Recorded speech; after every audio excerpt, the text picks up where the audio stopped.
Argentina football অ্যাসোসিয়েশনের বিরুদ্ধে উঠেছে যুক্তরাষ্ট্রে কোটি কোটি ডলার আর্থিক লেনদেনের অভিযোগ। এরই মধ্যে তদন্ত শুরু করেছে এফবিআই। শীর্ষ মার্কিন ব্যাংকগুলো ব্যবহার করে প্রায় $260 মিলিয়ন লেনদেনের অভিযোগ উঠেছে ফেডারেশন প্রধান ক্লদিও তাপিয়ার বিরুদ্ধে। এই তদন্তের জালে এবার জড়াতে পারেন আর্জেন্টিনার বর্তমান প্রেসিডেন্ট ও সাবেক কর্তারাও।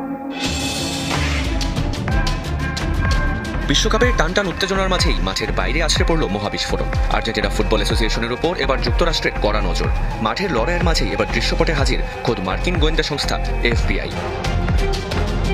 আর্জেন্টাইন সংবাদ মাধ্যম লা নাসিওন এবং স্পেনিশ গণমাধ্যম মার্কার বিস্ফোরক দাবি, যুক্তরাষ্ট্রের মাটিতে আর্জেন্টিনা ফুটবল অ্যাসোসিয়েশনের আর্থিক লেনদেন ও রহস্যময় কর্মকাণ্ড নিয়ে জোরদার তদন্ত শুরু করেছে এফবিআই।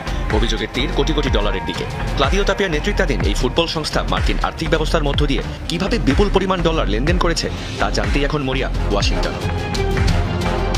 তদন্তের কেন্দ্রবিন্দুতে রয়েছে ফেডারেশনের আন্তর্জাতিক চুক্তির কোটি কোটি ডলার সামলানো ট্যুর প্রোডেন্টার এলএলসি নামের একটি থিয়েটার প্রযোজনা প্রতিষ্ঠান। আমেরিকার শীর্ষ 5 ব্যাংকের অ্যাকাউন্ট ব্যবহার করে লেনদেন হয়েছে অন্তত $260 মিলিয়ন, যার মধ্যে প্রায় $57 মিলিয়ন চলে গেছে এমন কিছু কোম্পানিতে যার উৎস কিংবা গন্তব্য কোনোটারই হদিস মিলছে না।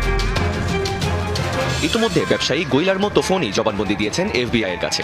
মার্কিন বিচার বিভাগ তদন্তের পরিধি এতটাই বাড়িয়েছে যে আর্জেন্টিনার বর্তমান প্রেসিডেন্ট ও সরকারের সাবেক কর্মকর্তারাও এবার আসতে চলেছেন এফবিআই এর জেরার মুখে।